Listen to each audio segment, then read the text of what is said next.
আসসালামু আলাইকুম। আমি ক্রিকেটার জাভেদ ওমর বেলিম।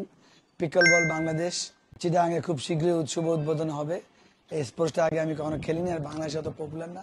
আমার বিশ্বাস ফয়সাল এবং আকিব আমাকে ইনভাইট করেছে চিটাগাঙে অ্যাজ এ গেস্ট হিসাবে। আমি যাব এখানে। আমার বিশ্বাস আপনারা সবাই আসবেন, আমরা খুব এনজয় করব।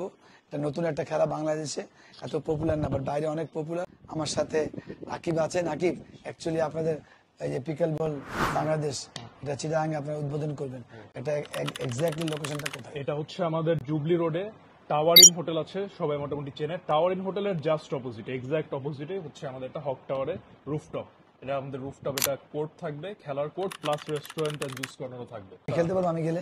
অবশ্যই, আমরা তো এই খেলাটাই আমাদের মূল ইয়ে, যেহেতু একটা নতুন খেলা, আপনারা আশা করি ভালো লাগবে। আমি খুবই এক্সাইটেড। ইনশাল্লাহ আমি যদি চিটাগাং যাই, এই ব্যাটটা ক্যারি করব আর ওখানে গিয়ে খেলবো। আমরা এনজয় করবো এই গেমকে, আমরা বাংলাদেশে অনেক পপুলার করবো ইনশাল্লাহ।